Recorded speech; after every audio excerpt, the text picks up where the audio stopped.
Assalamualaikum warahmatullahi wabarakatuh. Perkenalkan, kami dari kelompok 8 Tadris IPA akan mempresentasikan mengenai pendidikan karakter. Sebelumnya, perkenalkan anggota kelompok 8. Yang pertama ada rekan saya Anissa Sefiatul Muntanadhiroh, dan yang kedua ada saya sendiri Dwi Fitri Khotimah.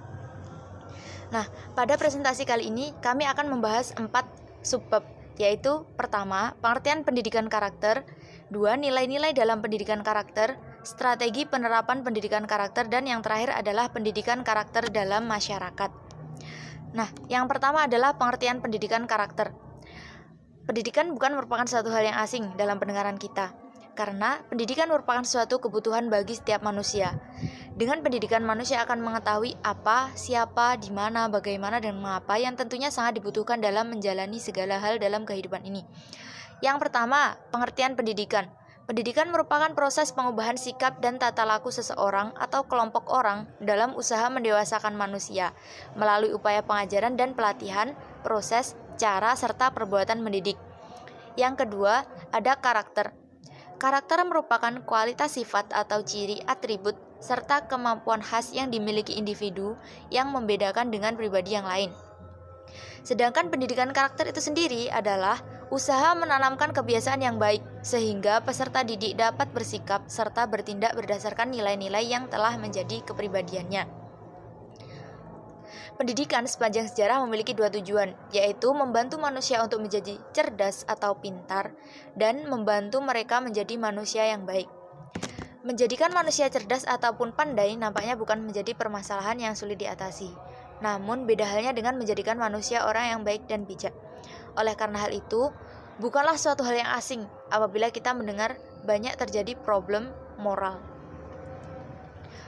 Nah, selain itu, pendidikan karakter bukan merupakan proses menghafal materi ataupun soal-soal ujian, tetapi lebih mengarah pada pembiasaan.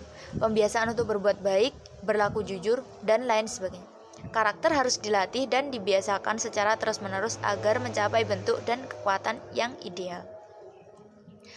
Selanjutnya, ada nilai-nilai dalam pendidikan karakter.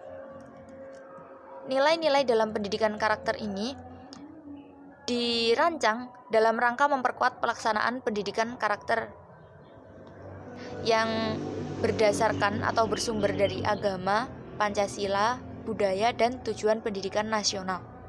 Sesuai dengan sila pertama Pancasila, yaitu ketuhanan yang Maha Esa, mencerminkan bahwa Indonesia merupakan bangsa yang beragama. Oleh karena itu, setiap sendi kehidupan, mulai dari individu, masyarakat, dan bangsa selalu didasari pada ajaran agama. Negara Kesatuan Republik Indonesia juga memiliki prinsip kehidupan dalam berbangsa dan bernegara yang bersumber pada Pancasila, sehingga Pancasila juga merupakan sumber dalam nilai kehidupan.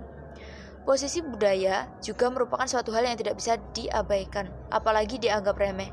Begitu juga dengan tujuan pendidikan nasional yang di dalamnya telah tercantum kualitas yang harus dimiliki oleh warga negara Indonesia. Nah, mari kita bahas satu persatu 18 nilai dalam pendidikan karakter tersebut.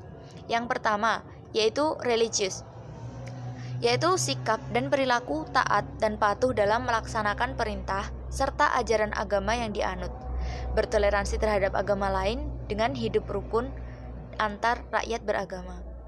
Yang kedua yaitu jujur.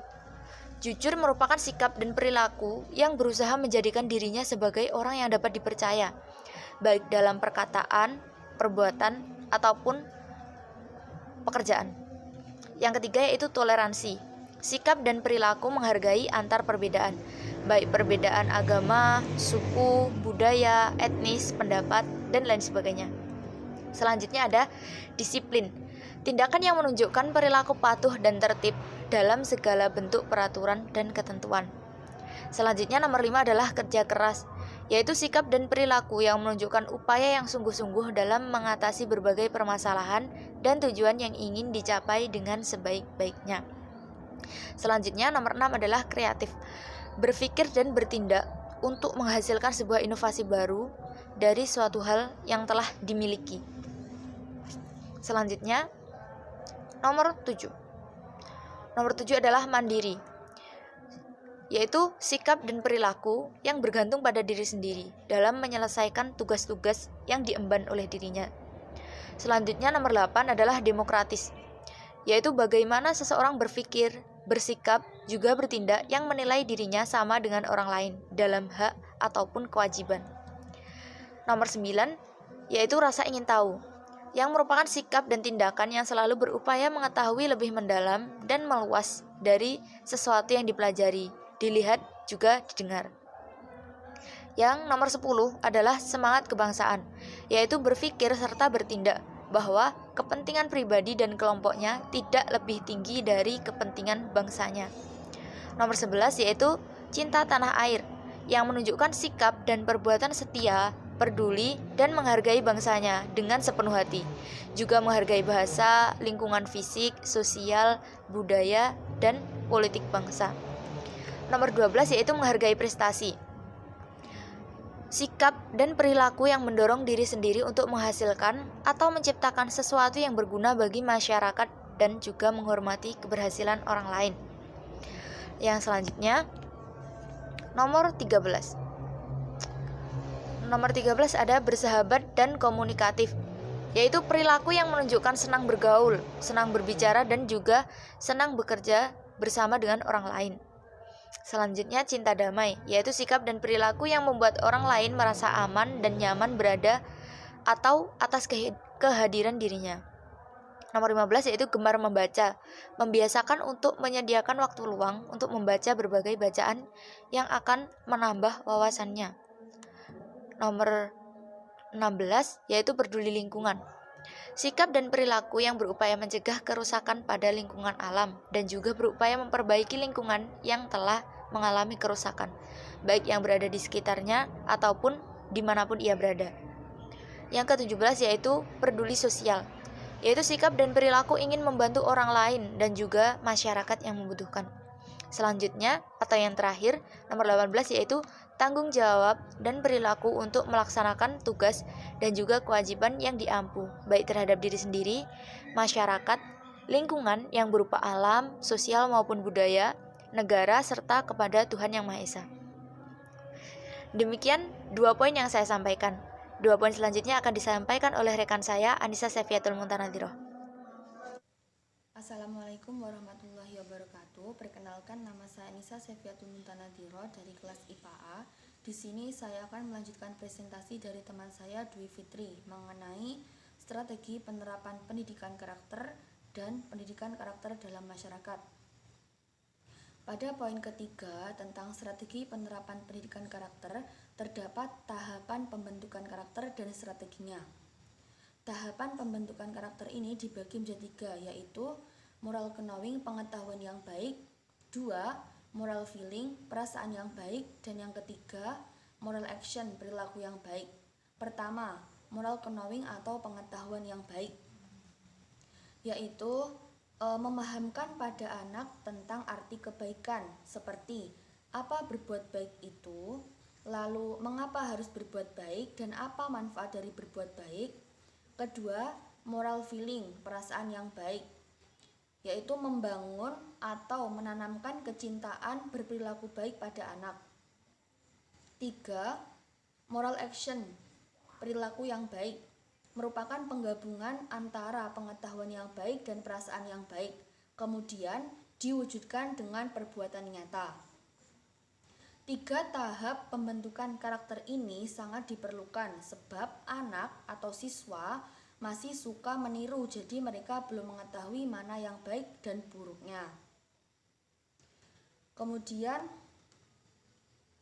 terdapat strategi penerapan pendidikan karakter yang dibagi menjadi 4. 1. Pembelajaran, 2. Keteladanan, 3. Penguatan, dan yang keempat pembiasaan. Pada pembelajaran ini dengan menerapkan dan melaksanakan nilai-nilai karakter, maka dengan cara itulah guru memberikan pembelajaran langsung atau mengintegrasikan ke dalam setiap mata pelajarannya. Kedua, keteladanan. Keteladanan ini yaitu dengan nilai-nilai yang diteladankan di sekolah dengan menerapkan kegiatan yang terstruktur, baik itu intra maupun ekstra. Yang ketiga, penguatan. Penguatan ini melibatkan keluarga dan masyarakat. pada lingkup keluarga mengenai pengembangan dan pembentukan karakter di rumah, sedangkan di lingkup masyarakat sebagai wadah praktik dari pengembangan dan pembentukan karakter di rumah. Sehingga dengan melibatkan keluarga dan masyarakat, kemudian dikembangkan lagi di sekolah, menjadikan kebiasaan keseharian anak, baik itu di rumah, sekolah, maupun di masyarakat. Dan yang terakhir, pembiasaan.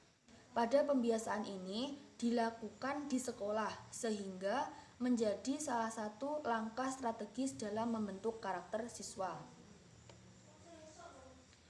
Yang keempat, pendidikan karakter dalam masyarakat. Pada pendidikan karakter dalam masyarakat ini, sebelumnya saya akan menjelaskan lagi tentang pendidikan karakter, yaitu suatu usaha mendidik anak agar dapat bertindak dan berpikir secara bijaksana, baik di lingkup keluarga, sekolah, maupun masyarakat. Selanjutnya, pendidikan karakter dalam masyarakat adalah sebuah model pendidikan yang mengikutsertakan masyarakat di dalam penyelenggaraan dan pengelolaan pendidikan, sehingga pendidikan tersebut juga berakar dari masyarakat. Pada pelaksanaan pendidikan karakter di masyarakat itu merupakan salah satu unsur keteladanan, sebab dalam pengembangan dan pengajaran nilai serta karakter, seorang anak pasti membutuhkan partisipasi dari masyarakat. Adapun contoh perilaku yang dapat diterapkan di masyarakat seperti membiasakan gotong royong, lalu menegur anak agar tidak membuang sampah atau meludah sembarangan, kemudian menegur anak melakukan perbuatan yang tidak baik. Kendala-kendala yang sering dihadapi masyarakat: 1. Tidak ada kepedulian. 2. Tidak merasa bertanggung jawab. 3. Menganggap perbuatan anak adalah hal yang biasa. Peran serta masyarakat dalam pembangunan pendidikan terdapat 6 peran. Pertama, peran serta dengan menggunakan jasa pelayanan yang tersedia. Contohnya jasa sekolah. Kedua, peran serta pasif, yaitu menyetujui keputusan lembaga pendidikan. Ketiga, peran serta dengan memberikan kontribusi dana, bahan, dan tenaga. Di sini masyarakat ikut berpartisipasi dalam proses pembangunan maupun perbaikan sekolah. Yang ketiga, peran serta dalam pelayanan masyarakat. Masyarakat terlibat dalam kegiatan belajar mengajarnya di sekolah. Yang kelima, peran serta sebagai pelaksana kegiatan yang didelegasikan. Masyarakat diminta untuk memberikan penyuluhan tentang pentingnya pendidikan di sekolah. Dan yang terakhir, peran serta dalam pengambilan keputusan. Masyarakat ikut terlibat dalam pengambilan keputusan apabila terdapat problem dalam pendidikan anak. Cukup sekian presentasi dari kami. Apabila ada kurang lebihnya kami mohon maaf. Akhiron, wassalamualaikum warahmatullahi wabarakatuh.